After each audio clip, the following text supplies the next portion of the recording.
Puji nama Tuhan. Shalom Bapak Ibu. Saya percaya bukan karena jumlah, tapi sungguh hati kita merindukan Tuhan. Ada sukacita pagi hari ini? Jangan pandang kanan kiri Bapak Ibu. Di mana 2-3 orang berkumpul, Tuhan hadir. Mari persiapkan hatimu, kita memulai ibadah kita pagi hari ini dengan rasa hormat sehingga kita untuk bangkit berdiri. Kita mengangkat satu lagu pujian. Sebab kuasa Tuhan jauh lebih besar. Sebab kita punya Tuhan yang sungguh sangat besar. Pagi hari ini jadikan ini kabar syukur bagi Tuhan. Katakan hanya Kau Tuhan.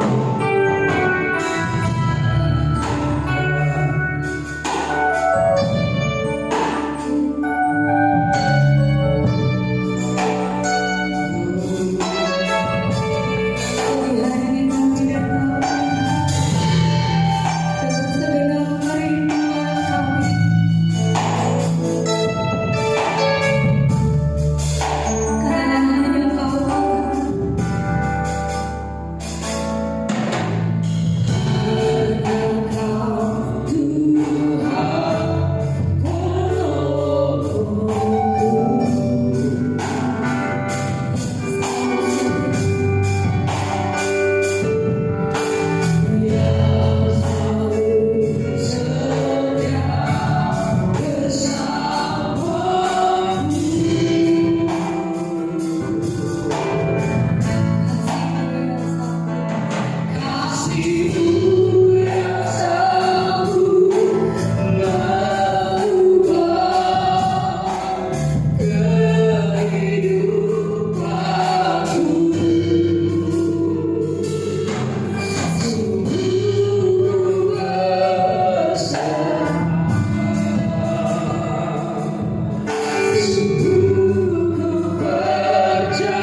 kami sungguh haus, kami sungguh rindu akan Engkau Bapa. Bapa yang baik, jangan lewatkan satu pun jemaat-Mu Tuhan. Biar setiap pribadi demi pribadi mereka boleh bertemu dengan Engkau. Biar setiap pribadi demi pribadi boleh merasakan Tuhan di tempat ini. Bapa, ini jemaat-Mu, ini rumah-Mu Tuhan. Otoritas Tuhan sepenuhnya bekerja di tempat ini Tuhan. Biar di setiap pujian kami naik, di setiap penyembahan kami naik Tuhan. Boleh ada kelepasan, boleh ada pemulihan, boleh ada terobosan demi terobosan terjadi di tempat ini Bapa. Bukan rutinitas Bapa, tapi sungguh hati kami rindu melekat kepadamu ya Bapa. Terima kasih Bapa yang baik. Sepanjang ibadah ini kami serahkan ke dalam tangan-Mu. Dari awal pertengahan hingga akhir ya Tuhan. Biar hanya nama-Mu saja yang ditinggikan di tempat ini. Dengan sukacita Bapa, kami siap memulai ibadah ini. Hanya di dalam satu nama, nama Tuhan Yesus Kristus Allah kami yang kudus. Mari Bapak Ibu kau yang percaya sama-sama kita katakan. Amin. Ada sukacita Bapak Ibu? Cuma satu orang yang jawab saya. Ada sukacita Bapak Ibu? Amin. Kalau bersukacita saya mau dengar tepukan terbaik bagi Tuhan. Kita mau sama-sama puji Tuhan. Saya lihat kita masih bangkit berdiri. Kita mau angkat pujian. Kau aku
kita pemanasan sedikit.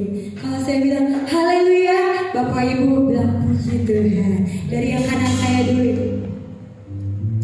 Haleluya. Kan ada suaranya. Haleluya. Puji Tuhan. Sekarang yang sebelah kiri kita. Haleluya.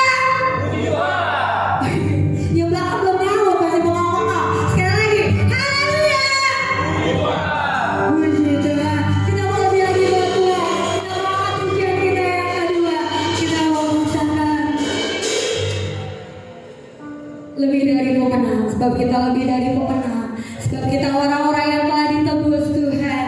Kita beroleh kemenangan lewat pujian ini lebih dari pemenang. Ketika kau Allah, ketika kau orang-orang yang menang, tunjukkan kebahagiaan mendapatkan kemenangan itu. Katakan lebih dari pemenang.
Saya buka ruang kesaksian bagi engkau yang merasakan cinta kasih Tuhan di sepanjang minggu ini.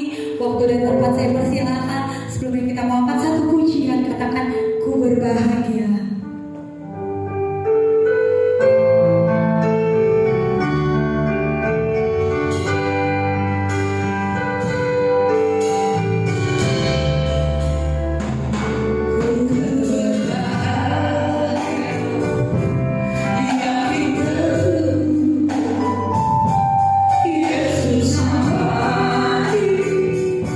Ku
karena Tuhan itu sungguh baik kepada kita semua sekali. Karena masih dikasih Tuhan kesehatan panjang umur kepada kita. Terlebih dahulu saya mengucap syukur kepada Tuhan karena kita bertemu dengan Pak Pendeta kita yang boleh sungguh baik terhadap kita semua sekalian jemaat-jemaatnya. Saya tidak bisa hanya cuma mengucapkan syukur kepada Tuhan supaya Tuhan mengasih kesehatan panjang umur kepada Bapak Pendeta kita, karena kita bertemu dengan Bapak Pendeta kita sungguh baik. Saya tidak bisa hanya itu saya ucapkan kepada Tuhan supaya Tuhan memberkati Bapak Pendeta kita baik pun anak-anaknya, supaya dilindungi Tuhan, diberkati. Karena saya juga pun selama saya di lingkungan ini, itulah mungkin Tuhan memanggil saya ke tempat ini, di gereja ini, untuk bergereja, dipertemukan Tuhan saya kepada orang yang baik. Banyak kita temukan gereja-gereja di tempat lain, tetapi yang saya temukan baru ini sungguh penolong. Begitu juga apalagi ibu almarhum kita, dia suka kadang-kadang kesal melihat orang. Kenapa? Dia itu dulu waktu masa hidupnya selalu menolong orang, tetapi selalu menantang dia, melawan dia. Itulah tantangannya orang baik, sungguh nyata. Bukan hanya itu juga, saya juga begitu juga. Kita kalau terlalu baik sama orang mungkin begitu ya. Karena kita apa? Taat kepada Tuhan dan ajaran Tuhan. Pasti tantangan yang sungguh berat kita alami. Itu suatu pengalaman bagi kita yang hidup. Kalau kita baik menolong orang, jadi terbalik. Jadi kita yang lebih susah, tetapi Tuhan baik. Bukan susah, bukan sampai jatuh atau jadi minta-minta di jalanan. Disitulah suatu kehidupan kita manusia. Godaan, tantangan sungguh banyak. Ada juga orang ngapain sih di situ di gereja, sana lah begini loh. Waduh, saya itu tidak terharu. Karena apa itu? Kita teguh kepada Tuhan dan beriman kepada Tuhan. Kalau kehidupan itu sudah ditulis Tuhan di jari tangan kita, mau kaya, mau miskin, itu udah ditulis Tuhan itu. Yang penting kita tidak malas kerja, mau apapun itu, mau tukang sapu ke, mau di cuci WC ke, itu jangan kita gengsi. Itu kehidupan. Jadi kita perlu iman yang besar kita pakai sehari-hari. Itulah permintaan saya. Saya mohon di siang hari ini, terima kasih banyak kepada kita semua sekalian dan kepada Tuhan. Amin.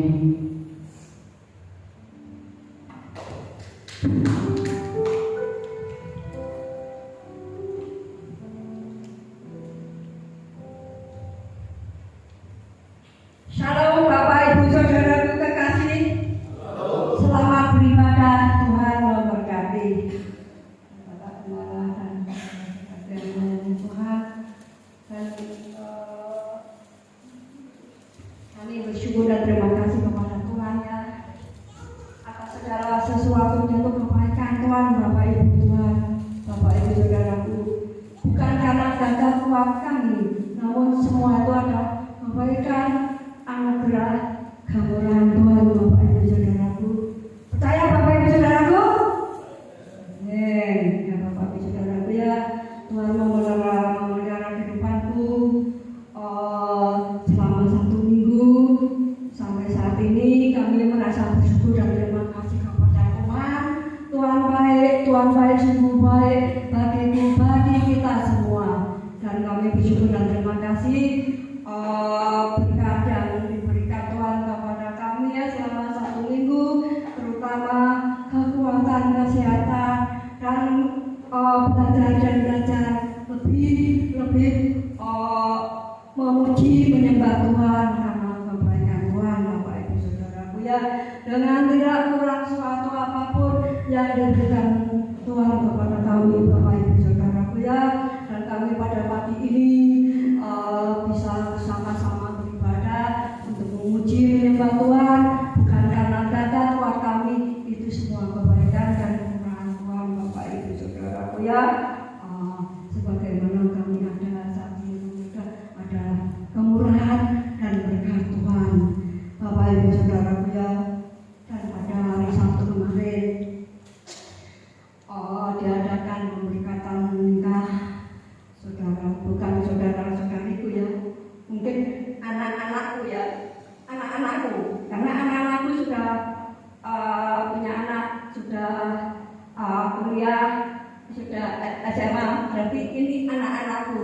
Selamat, sungguh luar biasa Bapak Ibu Saudaraku ya, dan benar-benar kamu ternyata luar biasa Bapak Ibu Saudaraku ya. Ini saya baru bicara saat ini Bapak Ibu Saudaraku ya, tentunya untuk adik siapa? Mas, siapa deh namamu? Namamu siapa?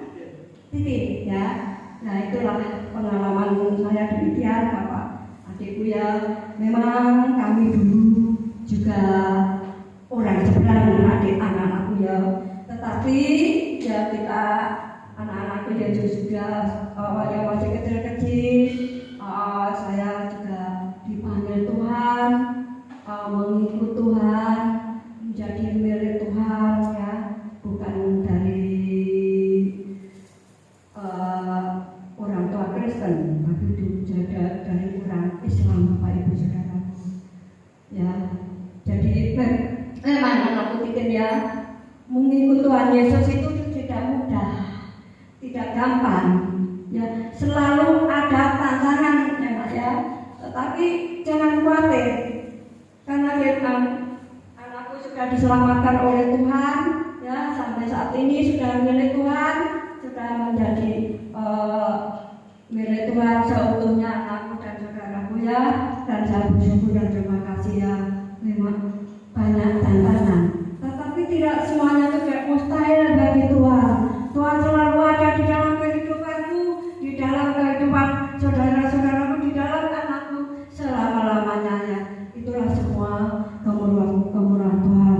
Dan aku ya memang tahu, kami banyak tahu ya, untuk anakku Titin terutama banyak pergumulan, banyak tantangan, tetapi jangan khawatir, ada Tuhan di kehidupan anak-anakku dan kita semua, Bapak Ibu Saudaraku. Amin saudaraku, dan luar biasa ya. Dan kami bersyukur dan terima kasih kemarin ya, pemberkatan nikah dengan lancar, tidak kurang suatu apapun. Tuhan memberikan yang terbaik, Tuhan memberikan yang luar biasa untuk pemberkatan nikah kemarin bagi anak-anakku sekalian ya. Pokoknya terutama adik Titik, anakku sudah diselamatkan oleh Tuhan, sudah ditebus dosa-dosanya, sudah baptis selam, sudah mati dikuburkan di selam baptis selam oleh Tuhan dan lewat hambanya Bapak Sinagaya. Dan kita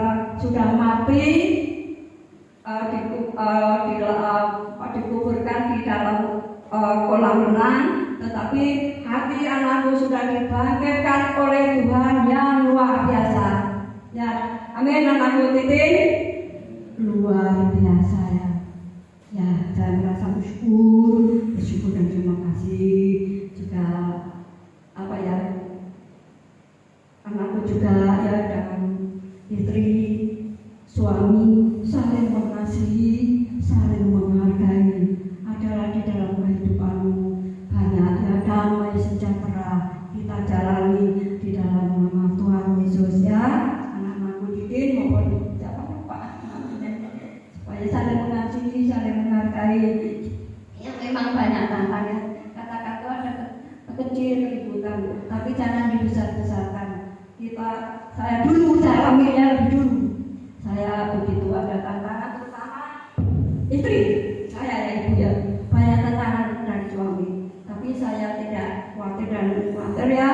Saya alami, saya langsung ya di kamar berdoa di dalam nama Tuhan Yesus yang kami pergumulkan ya.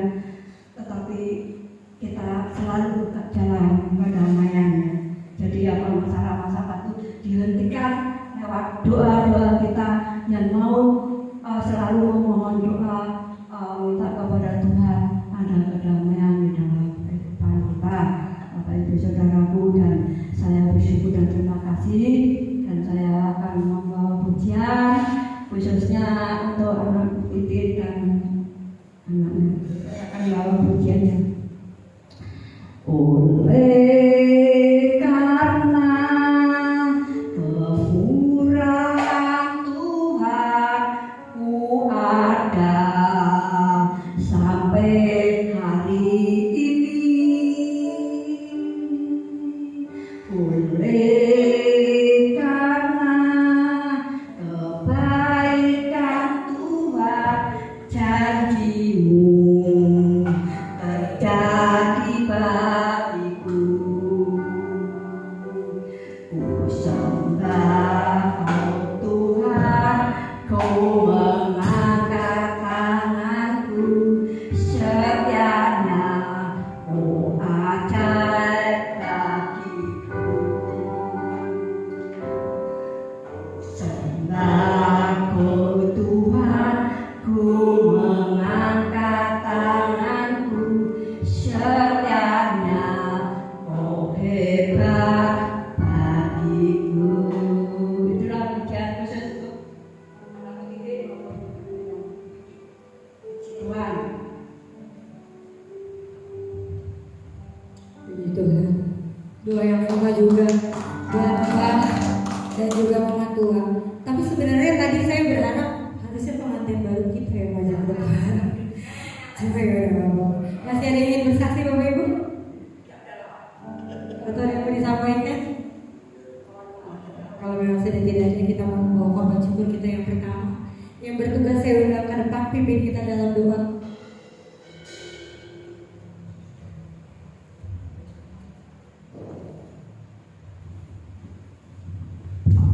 Mari kita berdoa. Bapak Surgawi, terima kasih Bapak Anugerah. Terima kasih penyertaan Tuhan. Tanpa campur tangan-Mu Tuhan, kami tidak akan ada saat ini Tuhan. Terima kasih Tuhan anugerah-Mu. Terima kasih penyertaan-Mu.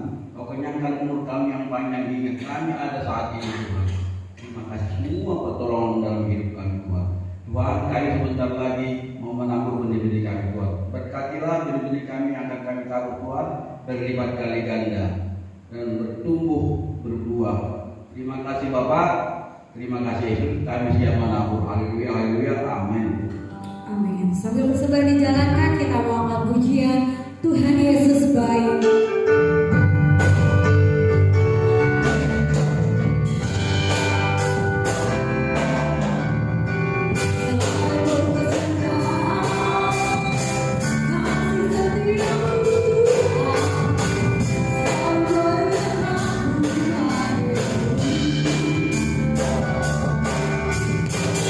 Hari kemuliaan kasih-Mu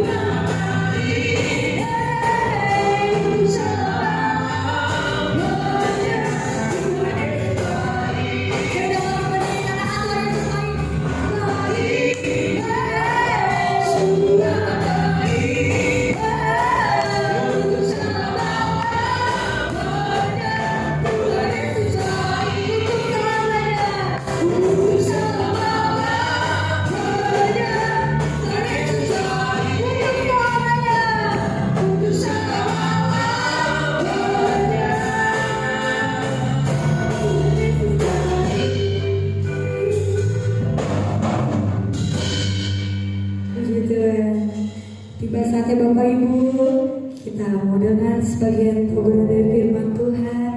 Mari persiapkan hatimu, kita tetap bangkit berdiri. Kita mengangkat pujian, kemenangan terjadi di sini.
Sang Pencipta langit dan bumi, yang menjadikan segala sesuatu dari yang tidak ada menjadi ada.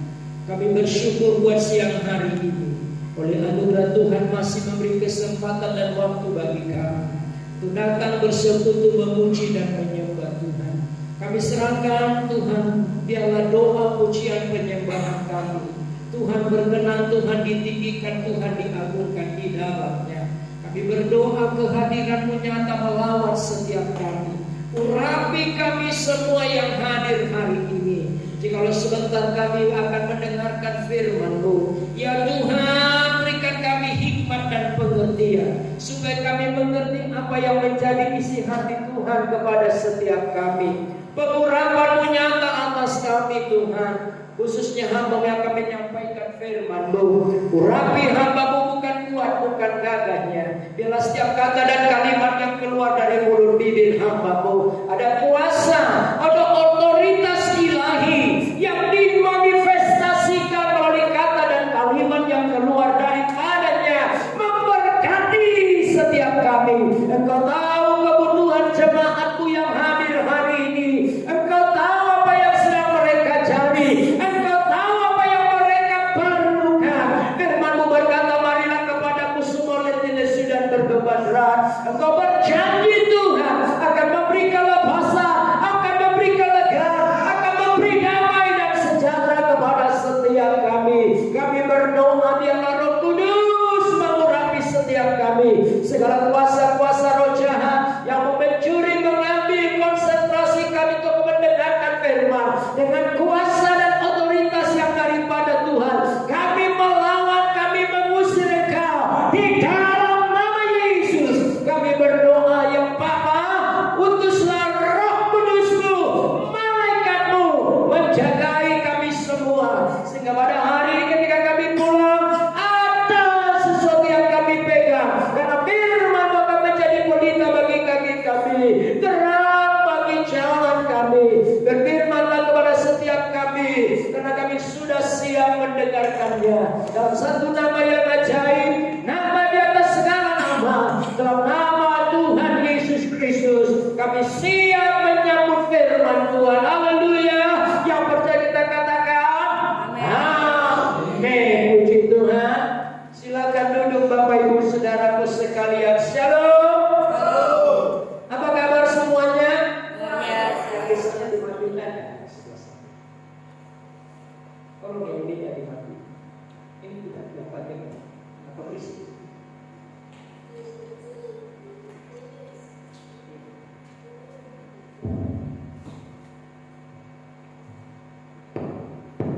Baik Bapak Ibu Saudara-saudara, kita akan buka kitab kita yang terambil dari Yohanes pasalnya yang ke-15. Kita akan baca ayat yang pertama sampai ayatnya yang ke-8. Injil Yohanes pasalnya yang ke-15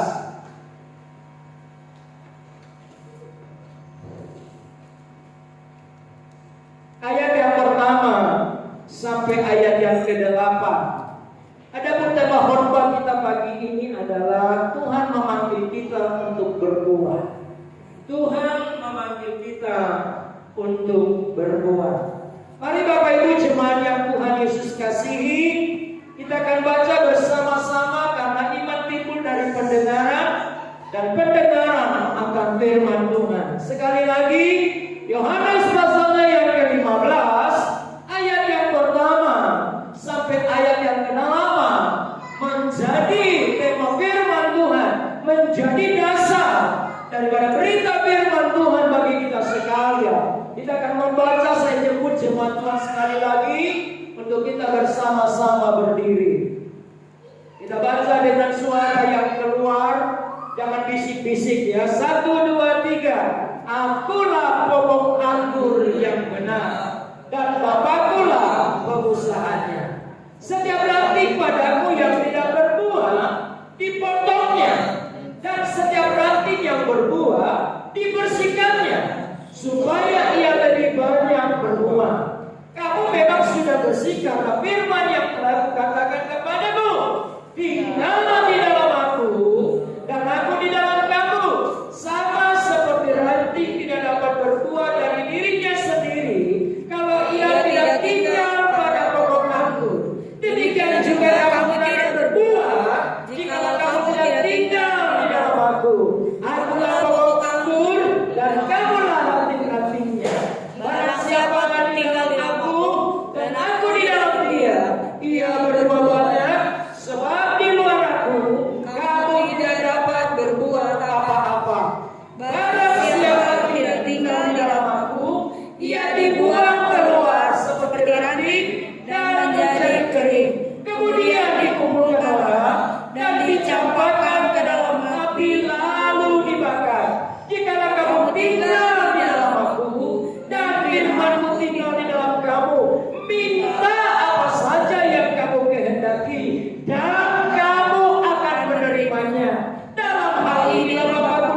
kasihi. Kalau kita membaca ayat yang ke-6, di sana dengan jelas dikatakan, kalau kita tidak berbuah, maka kita akan dipotong, kita akan dibuang, kita akan dikumpulkan, lalu kita akan dibakar. Dengan kata lain, setiap anak-anak Tuhan harus berbuah. Yang sepakat dengan saya katakan amin. Kenapa? Kalau saya dan Bapak Ibu Saudara sekalian tidak berbuah, maka bagianmu sudah jelas, engkau pasti masuk neraka. Engkau pasti dibakar. Aku pasti masuk neraka dan aku pasti dibakar. Kalau demikian halnya, betapa pentingnya kita harus berbuah. Namun kenyataannya, berbuah bukanlah hasil usaha, bukanlah pekerjaan, bukanlah keinginan kita. Ada satu hal yang harus kita lakukan. Yang muncul saat ini adalah, apakah buah-buah kekristenan itu? Seperti apakah buah itu? Maka Alkitab mencatat kepada kita, paling tidak ada 3 buah yang harus dimiliki oleh setiap orang percaya. Kenapa? Karena dengan demikianlah ketika dia berbuah, Alkitab berkata di ayat yang ke-8, demikianlah Bapakku dipermuliakan. Dengan kata lain, ketika kita berbuah, Bapa senang. Ketika kita berbuah, Bapa ditinggikan. Ketika kita berbuah, apa yang Tuhan kerjakan dalam hidup kita tidak pernah sia-sia. Karena untuk itulah kita dipanggil berbuah untuk kemuliaan namanya. Alkitab berkata ada 3 buah yang harus dimiliki oleh setiap orang percaya. Yang pertama, orang percaya harus berbuah-buah kebenaran. Kebenaran di sini berbicara tentang buah roh. Karena bagaimanapun anak Tuhan dipanggil berbeda dari orang-orang dunia.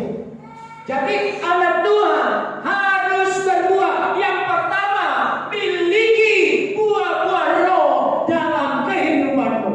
Yang pertama, buah roh itu kasih, sukacita, damai sejahtera, apalagi? Terus?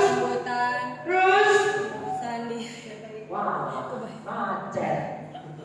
Buah roh itu adalah kasih, sukacita, damai sejahtera, kesabaran, kemurahan, kebaikan, kesetiaan, kelemah lembutan, dan kemasahan. Nah, sampai di sini saya mau bertanya, Bapak Ibu sudah sampai di mana? Sudah sabar? Dikit. Sudah penuh kasih? Dikit. Nah, cirinya begini, kalau mau penuh kasih, coba lihat hatimu hari ini. Masih ada benci nggak di sana? Enggak. Serius? Enggak juga. Masih ada benci sama orang nggak? Serius? Masih nyimpan dendam nggak sama orang? Masih mau nggak mengampuni? Udah kita ikut, wow. Lu bakal mau. Saudara, kalau kita berkata buah roh kasih, maka ciri kasih adalah sebesar apapun perbuatan kepada kita, kita pasti mengampuni. Amin. Mengampuni di sini berarti saudara melupakan. Nah, ini yang pertama. Kasih sukacita, damai sejahtera, kesabaran, kemurahan, kebaikan, kesetiaan, kelemah lembutan. Sudah lemah lembut semua? Enggak. Serius. Enggak. Otis. Temperamen kita masih tinggi. Nggak bisa menerima orang. Salah sedikit. Oh, mulai beda. Itu ciri-cirinya. Berarti saudara sudah mulai berubah. Kalau tidak, hati-hati, percuma kau datang ke gereja. Percuma kau percaya kepada Yesus. Mendingan kau sama dengan orang dunia sana. Karena ketika kita tidak berbuah, Alkitab berkata kita akan dicampakkan, kita akan dibakar, kita akan menjadi terhilang daripada kasih karunia Tuhan. Yang kedua, apakah buah itu? Saudara, buah yang kedua yang harus terlihat dalam kehidupan kita adalah cinta akan jiwa-jiwa yang hilang. Amin.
Saya bertanya, di mana istrimu saat ini?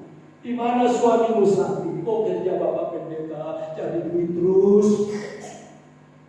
Di mana anak-anakmu saat ini? Di mana cucumu saat ini? Sudahkah dia percaya kepada Tuhan atau belum dengar? Itu menjadi beban. Ini buah jiwa-jiwa yang dibawa kepada Tuhan. Yerusalem sudah beres, Yudea, kiri kanan tetanggamu, bawa kepada Tuhan. Yerusalem, Yudea, Samaria, Jakarta Timur, bawa kepada Tuhan. Dan pada ini kau sampai ke ujung bumi. Dan saudara, ini yang Tuhan mau kehendaki buat kita. Kenapa saya harus meninggalkan Bapak Ibu karena saya ke daerah? Karena itu perintah Tuhan, bukan untuk keinginanku, tetapi aku rindu membawa jiwa-jiwa sebanyak mungkin kepada Tuhan. Bayangkanlah kondisi Indonesia saat ini, dari 250 juta jiwa, 285 juta, Alkitab berkata hanya 10, data statistik berkata hanya 10% yang percaya kepada Tuhan. Artinya kurang lebih 30 juta jiwa. Berarti berapa? 250 juta jiwa lagi belum percaya kepada Tuhan. Maka mulai hari ini, mulailah targetkan siapa yang kau mau bawa kepada kita. Gak perlu banyak-banyak, mulai dari satu orang. Mulai dari satu orang. Mulai dari satu orang. Maka saudara akan bangga. Itulah mahkotamu nanti besok. Ketika kau bawa jiwa-jiwa kepada Tuhan, itulah nanti yang menjadi mahkotamu di surga. Tetapi kalau kau tidak bawa jiwa kepada Tuhan, mungkin kau masuk surga, tapi kau tidak punya mahkota di sana. Karena kita berkata jiwa-jiwa yang kita bawa kepada Tuhan, itulah mahkota kita. Itulah buah yang kedua. Buah yang ketiga adalah karakter kita yang semakin disempurnakan menjadi seperti Yesus. Hati kita, pikiran kita, perasaan kita menjadi seperti Yesus. Alkitab berkata hendaklah engkau sempurna sama seperti Bapa adalah sempurna. Alkitab berkata hendaklah pikiran dan perasaan yang terdapat di dalam Yesus menjadi buah pikiran. Nah, sekarang mari kita koreksi diri kita. Sudah sampai di manakah kita? Sudahkah kita berdoa? Seberapa lama kita menjadi orang Kristen? Sudahkah di mana kondisi kita? Saudara, karakter kita perlu berubah. Mulut kita perlu berubah. Hati kita perlu berubah. Pikiran kita perlu berubah. Tapi yang kita perlu berubah. Amin. Harus sungguh-sungguh. Karena visi gereja Tuhan di tempat ini adalah menjadi Kristen yang berakar, bertumbuh dan berbuah di dalam Tuhan. Dan siap menyongsong kedatangan Tuhan kedua kali. Dan salah satu syarat untuk menyongsong kedatangan Tuhan adalah hidup dalam kebenaran, hidup dalam kekudusan, hidup dalam perkenanan kepada Tuhan. Kalau tidak, saudara sia-sia seperti itu. Kita masih tetap berhubungan dengan dosa, kita masih tetap melakukan apa yang Tuhan tidak berkenan, kita masih tetap hari Minggu kita tobat, hari Minggu, hari Senin kita kumat. Itu mas saudara tidak berkenan Tuhan.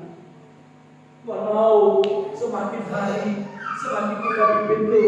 Seperti kita berkata, sekali untuk Tuhan jasmani aku semakin merosot, tapi manusia batin aku semakin disempurnakan.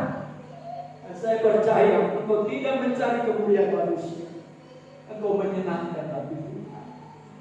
Karena itu semakin saya memikirkan hari-hariku semakin singkat. Bulan Oktober nanti berarti usiaku sudah 51 tahun. Kalau Tuhan berikan aku 70 tahun, berarti aku punya waktu 19 tahun lagi. Apa yang kulakukan? Apa yang kuisi di waktu-waktu ini? Tentulah Alkitab berkata, apa yang kau tabur di bumi, itulah nanti yang kau tuai di surga. Karena semakin tua semakin giat melayani Tuhan, semakin tua semakin cinta kepada Tuhan, semakin tua semakin memperbaharui diri menjadi pribadi yang berkenan kepada Tuhan. Tuhan mau kita kudus, amin. Jangan berulah lagi. Apalagi kau sudah mau berkata mau dibaptis atau mau bertobat, dengar baik-baik, engkau harus berubah. Jangan sampai Tuhan memuntahkan engkau. Jangan sampai Tuhan membinasakan engkau, karena Tuhan tidak mau dipermainkan. Alkitab berkata Tuhan tidak mengenal, tidak pernah mengingat masa lalu. Tuhan tidak pernah mengungkit-ungkit kesalahanmu. Di saat engkau datang dan mengatakan Tuhan aku salah, Tuhan aku berdosa, Tuhan aku punya kekurangan, dengar baik-baik. Pengakuan yang jujur, pengakuan yang keluar dari hati yang terdalam dengan satu tekad, aku mau berubah, aku mau bertobat, dan tidak mau lagi melakukan kesalahan yang sama. Saat itulah segala dosa-dosamu akan dihapuskan oleh Tuhan. Di mata Tuhan engkau seperti putih seperti salju, putih seperti kain kesurga. Kenapa Tuhan tidak pernah mengingat-ingat kesalahanmu? Karena jangan kembali kepada Tuhan. Alkitab berkata hanya pinahan Nuh yang kembali setelah dimandikan tetap ingin yang jauh. Pada mau. Katanya Bapak Ibu, melalui kebenaran firman Tuhan ini, bagaimana supaya kita menjadi Kristen yang berbuah? Bagaimana supaya hidup kita menyenangkan hati Tuhan? Yang pertama, supaya kita berbuah, Alkitab berkata ayat yang keempat, tinggallah di dalam aku. Kata tinggallah di dalam aku berbicara satu hubungan. Hubungan yang tidak terpisahkan dengan Tuhan. Hubungan yang melekat dengan Tuhan. Sama seperti kipas ini tidak akan mungkin menyala kalau tidak terhubung dengan arus listrik. Sama dengan lampu-lampu ini tidak akan menyala kalau stop kontak tidak diketik dan tersambung dengan aliran listrik. Dia akan tidak berfungsi. Demikianlah hidup kita. Kita memang hidup, tapi kita jauh daripada Tuhan. Kita memang hidup, tapi di mata Tuhan kita tidak masuk hitungan. Kenapa? Kita tidak terhubung dengan Dia. Kita tidak tersambung dengan Dia. Karena yang tinggal di dalam Yesus adalah berbicara tentang keistimewaan. Ada kekristenan yang berkata Dia adalah Bapa. Agama lain tidak pernah berkata kepada Tuhan Dia Bapa. Hanya Kristen yang mengajarkan Tuhan yang Maha Kuasa, pencipta langit dan bumi, Dia Bapa kita. Kenapa berbicara tentang Bapa? Itu satu hubungan yang dekat. Kalau hubungan kita dengan Bapa di surga, itu berbicara satu keintiman, persekutuan, melekat dengan Tuhan. Nah, saya mau bertanya kepada kita hari ini, ketika kau bangun, berapa banyak kau datang berdoa kepada Tuhan? Atau semua berdoa? Halo? Ketika kau bangun dan berkata, terima kasih Bapa hari ini, aku masih dapat menghirup udara yang segar dan baik-baik. Itu namanya hubungan. Kenapa Tuhan mengajak kita berdoa? Karena Tuhan mau kita membangun hubungan dengan Dia. Doa adalah hubungan dengan Dia. Tinggal di dalam Tuhan, artinya saudara-saudara tidak akan pernah berbuat apa kita melekat dengan Tuhan. Kalau kita jauh, kita tidak akan berbuat, justru kita akan mati. Sekalipun secara jasmani kita hidup, sesungguhnya di mata Tuhan kita mati. Saya katakan Tuhan gak butuh kita, kita yang butuh. Kita berkata Tuhan bisa membuat apa saja kalau kita tidak mau memuliakan Tuhan, kalau kita tidak mau meninggikan Tuhan. Kita berkata dari batu-batu pun Tuhan bisa buat untuk memuliakan nama Tuhan. Tetapi kita spesial di mata Tuhan. Kita diciptakan serupa, segambar dengan Dia, memiliki pikiran, memiliki perasaan, memiliki kemampuan untuk menyenangkan hati Tuhan. Berbeda dengan binatang-binatang. Binatang diciptakan hanya untuk manusia, untuk melayani manusia.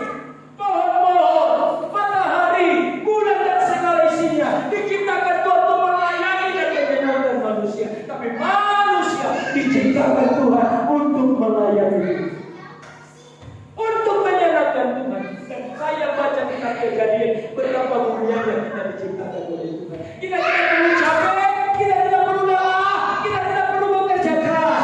Dia menciptakan hari pertama, hari kedua, hari ketiga, hari keempat, hari kelima, dan hari keenam diciptakan dalam kita serupa dan segambar dengan Dia. Dan luar biasa lagi, Tuhan menciptakan kita dan tidak berkata, oke, Adam dan Hawa, engkau sudah menciptakan, hari ini tanggung jawab rumah bangun rumahmu, tanggung jawab rumah bahagia kau tidak.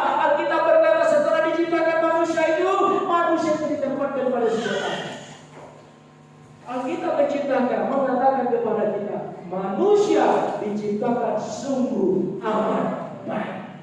Ada kemampuan. Katanya kalau kita baca kitab juga, kenapa Tuhan memanggil kita untuk bersekutu dengan Dia? Alkitab berkata, ketika Allah menciptakan kita dari segumpal debu tanah, maka ditiupkannya lah rohnya kepada kita. Itulah yang membuat kita bisa berkomunikasi dengan Tuhan. Ada roh Allah dalam dirimu, ada kemuliaan Allah dalam dirimu.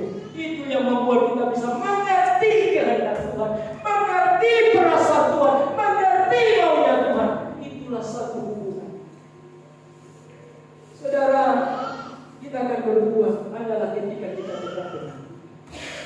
Bukan hanya dekat, terhubung dengan Tuhan, melekat dengan Tuhan. Itu yang Tuhan mau. Saudara, jangan sia-siakan hidupmu. Kita tidak tahu terjadi hari esok. Tetapi setiap waktu yang Tuhan berikan kepada kita adalah satu kesempatan untuk mempersiapkan hidup kita di kekekalan. Dan salah satu cara untuk kita berdoa adalah tinggal di dalam Tuhan. Amin. Bagaimana caranya kita tinggal di dalam Tuhan? Yang pertama, bergaul dengan firman. Yohanes pasal yang pertama berkata, pada mulanya adalah firman. Firman itu bersama-sama dengan Allah. Segala sesuatu dijadikan oleh Dia. Tanpa Dia tidak ada satu pun yang jadi. Ayat 12 berkata, firman itu telah menjadi manusia. Artinya Yesus Kristus adalah firman. Kalau kita membaca Mazmur pasal yang pertama, berbahagialah orang yang mendengar firman siang dan malam. Ya seperti pohon yang ditanam di tepi aliran air, yang lebat daunnya, yang menghasilkan buahnya pada musimnya. Apa saja diperbuatnya pasti berhasil. Nah saudara, bagaimana kita bisa intim dengan Tuhan? Yang pertama, baca firman. Amin. Yang kedua, bagaimana kita supaya terhubung dan intim dengan Tuhan? Mulai banyak berdoa. Orang yang gak berdoa, saudara, berusaha sendiri. Orang yang berdoa berarti melibatkan Tuhan dalam kehidupan. Orang yang berdoa berarti dia sadar bahwa dia terbatas. Orang yang berdoa dia tahu bahwa dia tidak punya kemampuan. Tetapi ketika dia berdoa, dia menyadari Tuhan, aku lemah, Tuhan, aku terbatas, Tuhan, aku tidak bisa berbuat apa-apa. Di saat itulah Alkitab berkata, di saat kita turun tangan, Dia akan campur tangan. Bangun hubungan dengan Tuhan melalui doa. Dia mau berkomunikasi dengan Tuhan. Dia mau menyatakan isi hatinya kepada. Saudara, di manakah kita bisa bertemu dengan Tuhan? Semua katakan kita bisa bertemu dengan Tuhan ketika kita berdoa. Bagaimana lagi kita membangun keintiman dengan Tuhan? Muliakan dan tinggikan Tuhan dengan pujian dan penyembahan. Amin. Saudara, berapa banyak kau memuji Tuhan? Berapa banyak pujian yang kau hafal? Engkau bisa memuji Tuhan ketika kau masak. Engkau bisa memuji Tuhan ketika kau bekerja. Engkau bisa memuji Tuhan ketika kau bawa mobil. Engkau bisa memuji Tuhan ketika kau bawa motor. Engkau bisa memuji Tuhan dalam segala sesuatu. Mazmur berkata, Mazmur 150, muliakan dan tinggikanlah Tuhan, agungkanlah Tuhan dengan rebana dan kecapi, sebab Dia layak, Dia hebat, Dia ajaib. Semakin engkau memuliakan dan meninggikan Tuhan, semakin mata Tuhan tertuju kepada. Paling tidak 3 hal ini kita bangun. Saudara, rajin baca kitab, rajin berdoa, rajin memuji dan menyembah Tuhan, maka kau pasti terhubung dengan Tuhan. Ujian kita tadi berkata, ku terhubung dengan. Jadi saudara mau hidup, mau mengalami kebesaran Tuhan, bangun hubunganmu dengan Tuhan. Karena saya percaya yang lemah menjadi kuat hanya ketika dia menyatu dengan yang kuat. Yang lemah bertambah lemah kalau dia bergantung kepada yang lemah. Karena itu Tuhan berkata, jangan berharap kepada manusia, jangan bergantung kepada manusia, bergantunglah kepada Tuhan. Maka saudara akan berubah. Amin. Mulai hari ini katakan, Tuhan, aku mau menjadi Kristen yang bersyarat untuk berdoa adalah terhubung dengan Tuhan. Yang keempat, bagaimana kita bisa terhubung dengan Tuhan? Kita terhubung dengan Tuhan ketika kita datang beribadah. Alkitab berkata, di mana 2-3 orang bersekutu dalam nama Tuhan, Tuhan. Saya percaya Bapak Ibu hari ini Tuhan ada di tengah-tengah. Saya merasakan hadirat, saya merasakan lawatannya, saya merasakan kasihnya yang Dia yang melihat dari surga dan berkata, inilah anak yang kukasihi, kepadanya lah aku berkenan. Ketika kita datang beribadah, maka janji-janji Tuhan akan nyata dalam hidup kita. Kita berkata, ibadah itu mengandung janji. Bukan saja untuk hidup hari ini, tapi juga untuk hidup yang akan datang. Jadi saudara jangan malas beribadah. Amin.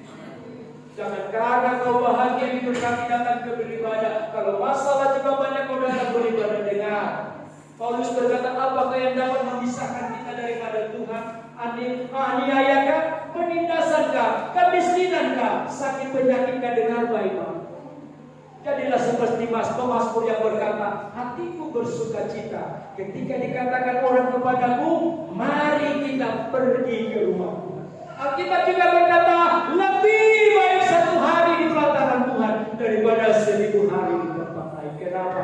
Ketika kita beribadah ada sukacita. Ketika kita beribadah ada damai sejahtera. Ketika kita berada, beban kita menjadi ringan. Ketika kita beribadah, kita akan mengenal, kita akan mengerti rancangan-rancangan Tuhan dalam kehidupan kita.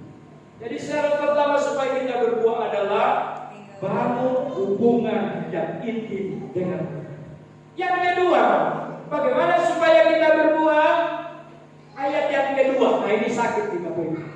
Ayat kedua berkata begini, setiap ranting padaku yang tidak berbuah dipotongnya, dan setiap ranting yang berbuah dibersihkannya, supaya yang lebih banyak supaya kita berbuah, bersedia diproses. Katakan diproses. Saudara, saya mau katakan diproses itu kayak sakit. Dahulu kita seperti ini bahagia, tiba-tiba dikikis, dibersihkan. Saudara, itu sakit. Saudara, itu proses Tuhan itu kadang-kadang menyakitkan. Tetapi itu rencana Tuhan membawa kita. Bagaimana Tuhan berproses kita, saudara? Dengan baik-baik. Kadang Tuhan membawa kita kepada titik yang terendah. Mungkin engkau bangkrut. Itu cara Tuhan memproses hidup. Berarti Tuhan mengasihi engkau. Kalau saudara pernah sukses, engkau jaya, engkau hebat, mungkin pada waktu itu engkau sombong. Engkau lupakan Tuhan. Engkau meninggalkan Tuhan. Engkau bersandar kepada kehebatanmu. Engkau bersandar kepada kekayaanmu. Di saat itulah ada yang maha kuasa. Oh, macam-macam ku hajar engkau. Alkitab berkata, orang yang dikasihi akan kuhajar. Berarti ketika engkau pernah jatuh, engkau pernah sakit, engkau pernah lelah, disitulah proses Tuhan dalam hidupmu yang menghantarkan Bapak Ibu ada saat ini di tempat ini. Saya percaya kalau kau tetap sehat, kalau kau tetap diberkati, kalau kau tetap hebat dalam segala pekerjaanmu, saya percaya kau tidak ada di tempat ini. Kenapa? Kau pasti ada di luar sana. Karena segala-galanya beres. Karenanya saudara, untuk dibentuk Tuhan itu kadang sakit. Apa yang ada bisa hilang. Saya membaca tentang kisah Ayub. Ayub itu adalah orang yang sukses. Ayub itu adalah cipta Tuhan, kagum akan Tuhan. Dia begitu kaya, dia sahabatnya banyak, tetapi Tuhan mau dia sempurna. Tuhan mau dia sempurna di mata Tuhan. Alkitab berkata, pada satu hari habis dia punya harta semua, habis dia punya anak semua, habis dia punya ternak semua. Oh saudara, sungguh luar biasa. Ayub berkata, aku datang ke dunia dengan telanjang, aku pun pergi kepadanya dengan telanjang. Dia yang memberi, dia yang mengambil, terpujilah namanya. Coba kalau kita seperti Ayub. Engkau punya mobil, engkau punya rumah yang tiba-tiba terbakar, engkau punya mobil tiba-tiba hilang, engkau punya tabungan di bank tiba-tiba renyah. Apa yang terjadi? Mari kita lihat hati kita. Masihkah kita bisa bersyukur kepada Tuhan? Masihkah kita bisa berkata, Tuhan engkau baik? Di saat itulah kita sesungguhnya tidak dikuasai materi, tapi kita dikuasai oleh anugerah. Karena Tuhan tidak mau dinomor duakan. Amin. Tuhan membentuk kita dengan cara diproses. Saudara sakit, meninggalkan kebiasaan yang sudah mengakar. Sudah mengakar itu capek, tetapi mau tidak mau harus bertobat. Amin. Kita berkata, kuduslah kamu sebab Tuhan kudus. Nah, kita harus dibentuk. Kalau tidak mau sempurna,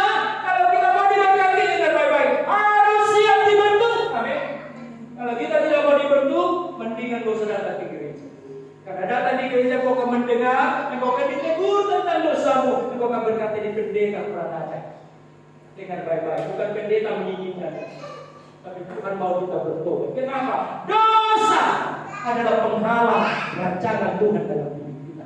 Dosa adalah penghalang berkat Tuhan dalam hidup kita. Dosa adalah tempat di mana iblis bisa mendakwa kita di hadapan Tuhan. Kalau kita tidak beres ini, kalau kita tidak akui, maka iblis akan naik di hadapan Tuhan dan berkata, Marudut itu tidak layak kau berkati, Marudut itu tidak layak kau tolong. Kenapa? Yang masih berdosa, yang masih minum minuman, yang masih merokok, yang masih berzina dengan iblis berdua. Petrus berkata dia seperti singa yang mengaum-ngaum. Bayangkan, dia tidak mau satu pun datang kepada Tuhan. Dia mau semua manusia memberontak kepada Tuhan. Tapi ketika dia datang kepada Tuhan, dia marah betul karena dia berani menantang kita. Kuncinya bagaimana? Mengakuinya di hadapan Tuhan. Dan iblis akan diusir. Oh, kalau tidak bisa dibuat kepada dia karena dia orang yang kasih kasih. Iblis tidak bisa mengambil kesehatanmu. Iblis tidak bisa mengambil hartamu. Iblis tidak mengambil damai sejahteramu. Kenapa? Engkau tinggal dalam anugerah Tuhan. Engkau tinggal dalam persekutuan dengan Tuhan. Sakit memanggil bentuk itu. Karena itu di rumah kadang-kadang saya stres dibikin orang-orang ini. Mulutnya nggak bisa dijaga. Ngomongnya sedikit, anjir, ampun sudah. Saya alergi mendengar. Kadang-kadang saya bilang otak kalian gimana? Betul. Kita sudah melayani, apalagi mulut kita nggak bisa dijaga, najis. Betul Bapak Ibu? Sensitif rohani itu penting dalam diri. Kalau kita sudah melayani Tuhan masih suka bohong, bertobat. Pelayanan kita hanya sampai di sini dan tidak berkat surga. Tuhan mau kita kudus, Tuhan mau kita sempurna. Caranya bagaimana? Bertobat. Kalau kau masih suka mabuk-mabukan, minum nggak salah, mabuk itu salah. Tuhan nggak pernah melarang kita minum mabuk. Tetapi ada apa? Tetapi dasar kita ini nggak mau bertobat. Kalau nggak mabuk nggak beres. Jangan saya mau katakan bertobat. Kalau mau masuk surga, kalau nggak mau dan dimakan, bertobat. Tapi kalau mau masuk neraka ya terserah apa. Silahkan apa yang membahagiakan di bumi ini, tapi kau menyesal selama 70 tahun Tuhan berikan di bumi ini dalam waktu singkat. Bayangkan kekal. 70 tahun itu singkat, tapi ini menjadi penentu. Kini kekekalan. Ada dua kekekalan. Yang pertama kekekalan di penyiksaan yang di neraka, kekekalan di surga. Dan saya sudah berketetapan aku mau tinggal di surga, walaupun memang sakit. Kadang kita direndahkan orang. Apa privilege rajin? Toh hidupmu belum berubah. Toh kau tetap miskin. Toh kau tetap sakit-sakitan. Memang sakit. Buat apa kau berdoa? Toh aku nggak berdoa aku berhasil. Toh aku nggak berdoa aku diberkati. Kadang-kadang kita melihat ketidakadilan di dunia ini. Sama seperti Bani Hasan yang berkata, Tuhan, sia-sialah aku berdoa. Sia-sialah aku berbakti kepadamu. Aku melihat orang-orang di luar sana yang membunuh, yang tidak takut akan Tuhan, korupsi, mereka semakin diberkati. Tetapi Tuhan berkata, ketika aku masuk ke ruang Maha Kudus, Tuhan meningkatkan bahwa hidup mereka hanya di bumi ini yang terbaik. Tetapi di surga mereka akan tersiksa selama-lamanya. Karenanya bersedia dibentuk. Mari Bapak Ibu bersedialah dibentuk ini. Mulai kikis, mulai buang, mulai bertindak. Jangan kembali ke keuangan yang sama. Jangan kembali, karena saya percaya saudara, di saat kita datang kepada Tuhan dengan sungguh-sungguh, Tuhan sanggup memulihkan kita, men. Tuhan sanggup mengembalikan apa yang hilang. Tuhan sanggup memulihkan. Tidak akan naik dan bukan turun. Persoalannya kita tidak siap untuk itu. Untuk sampai berhasil harus dibentuk oleh Tuhan. Karena kita harus dibentuk seturut kehendak. Karena Dia punya berkat, Dia punya kuasa, tentu dong suka-sukanya mau seperti apa Dia mau. Bukan seperti yang aku inginkan. Tuhan kan aku sudah gereja, hari Senin biar dosa lagi kan gak apa-apa. Hari Minggu nanti aku bertobat lagi dengan baik-baik. Tuhan tak mau seperti itu. mengikut Tuhan harus siap dibentuk, walaupun itu sakit. Itu yang kedua. Yang ketiga, saudara-saudara, kalau kita berbuah, bagaimana caranya kita harus tinggal di dalam Tuhan. Yang kedua, bagaimana kita supaya berbuah, maka kita harus siap dibentuk oleh Tuhan. Dan yang ketiga, bagaimana supaya kita bisa berbuah. Ayat 7 berkata begini, kita baca bersama-sama. Jikalau kamu tinggal di dalam aku dan firman-Ku tinggal di dalam kamu, minta apa saja yang kamu kehendaki dan kamu akan menerima. Saudara, ada kata minta, berarti ada satu kebutuhan, ada satu kerinduan, ada satu keinginan. Saudara, Tuhan kita baik dan tidak membatasi permintaan kita sebanyak-banyaknya. Minta, nggak sampai di situ. Apa saja. Saya nggak tahu kebutuhan terbesar dalam kehidupan Bapak Ibu sekarang. Apa menjadi kebutuhan terbesar? Minta, amin. Saudara, kebutuhan saya terbesar hari ini bukan harta lagi.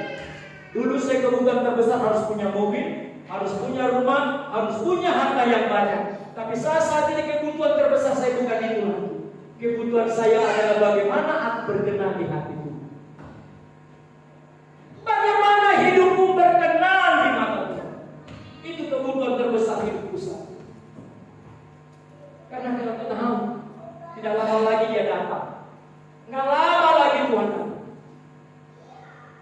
Kebutuhan terbesar dalam hidupku adalah anugerah-Nya. Kebutuhan terbesar dalam hidupku adalah aku haus dan lapar akan mengenalnya sungguh-sungguh. Itu kebutuhan terbesar. Mungkin Bapak Ibu, kebutuhan terbesarmu hari ini apa? Engkau berhasil dalam kampusmu, engkau berhasil dalam pendidikanmu, engkau berhasil dalam usahamu. Tak salah, minta apa saja. Saudara, untuk meminta apa saja itu butuh imanmu. Kalau saudara berani minta kepada Tuhan, berarti itu tandanya kau punya iman. Percaya tidak Bapak Ibu? Kalau kita berani minta kepada Tuhan, berarti kita percaya. Yang kedua, kita berani meminta kepada Tuhan, berarti kita percaya bahwa Tuhan sanggup menjawab apa saja. Jangan batasi Tuhan Bapak Ibu. Apa saja itu. Saya berani menjamin firman Allah ya dan amin.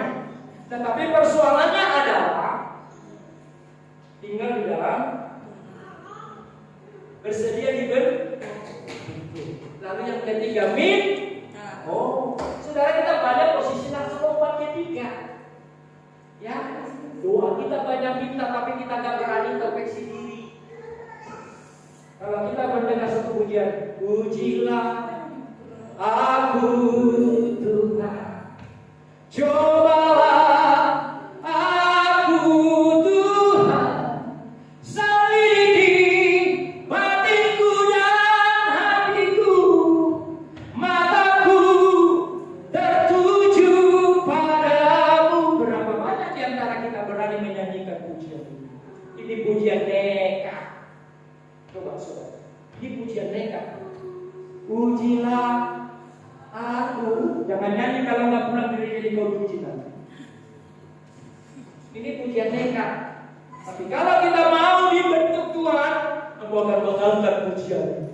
Pujilah aku Tuhan, cobalah aku Tuhan, selidiki batinku dan hatiku, mataku tertuju padamu. Saudara, ketika kita mau menyenangkan hati Tuhan, pujian ini gak jadi masalah.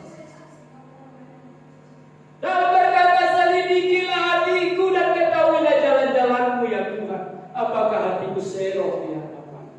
Saya mau katakan kepada kita, bukan kurang tajam tangan Tuhan untuk menolong, bukan kurang tajam telinga Tuhan untuk mendengar, tetapi yang merupakan pemisah antara kita dengan Bapa adalah doa. Jadi kalau doa kita belum dijawab hari ini, Bapak Ibu dengar. Mulai, ku renungkan firman-Mu siang dan malam. Apa lagi?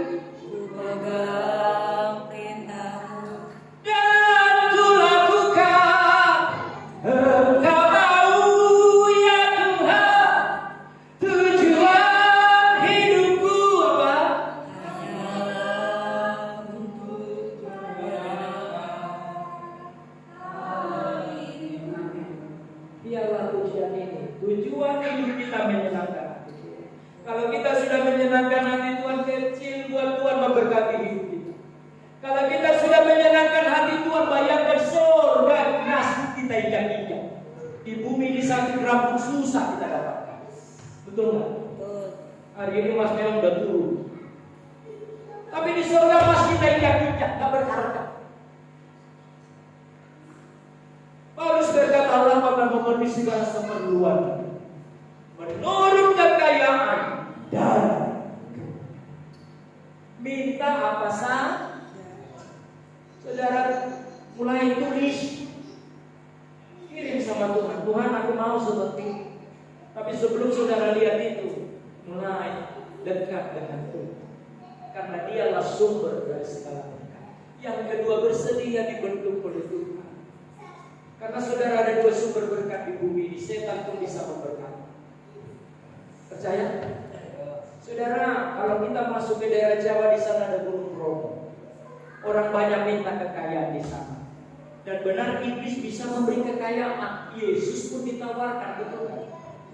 Ketika Yesus dicobai di atas gunung, iblis berkata kepada dia, "Jikalau kamu menyembahku, segala kekayaan ini akan kuberikan kepada."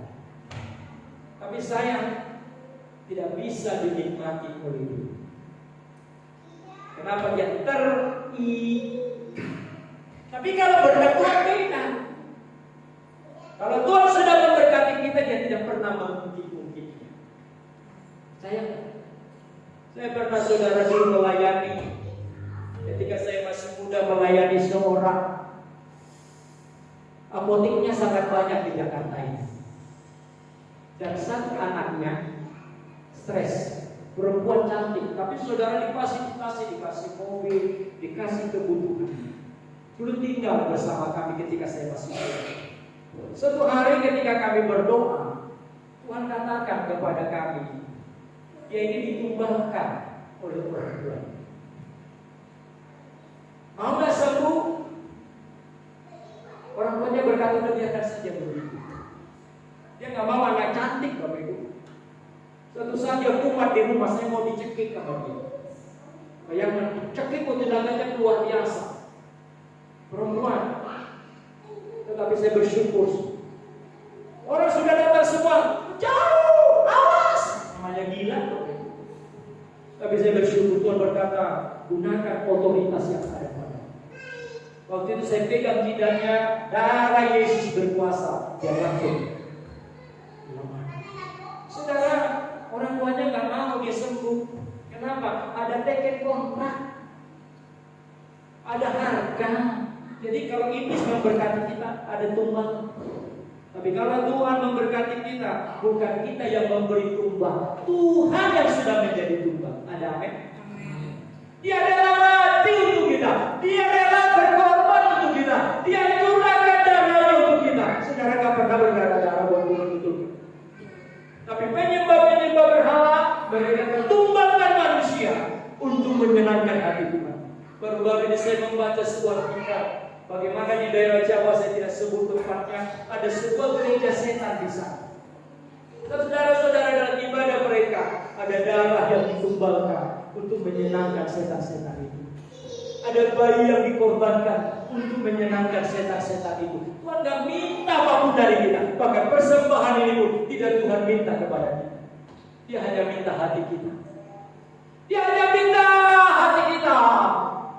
Dia mau kita datang kepada Dia. Hanya itu kok. Dan ketika kita datang kepada Dia, kita tidak perlu seperti agama di seberang harus berbuat ini, harus berbuat. Tidak perlu. Justru kalau kita datang kepada Tuhan, Dia yang bertindak untuk kita. Amin. Dilindunginya kita, dijagainya kita, diberkatinya kita. Itulah Tuhan kita. Itulah sebabnya saudara, kekristenan berbeda dengan agama yang lain. Kekristenan berbicara Tuhan yang datang melawan umatnya. Agama berbicara usaha manusia mencari Tuhan. Itulah bedanya kekristenan. Kekristenan adalah Tuhan datang kepada umatnya. Tapi agama berkata manusia mencari Tuhan untuk butuh pertolongan, butuh keselamatan. Tapi kita tidak. Tuhan menyediakan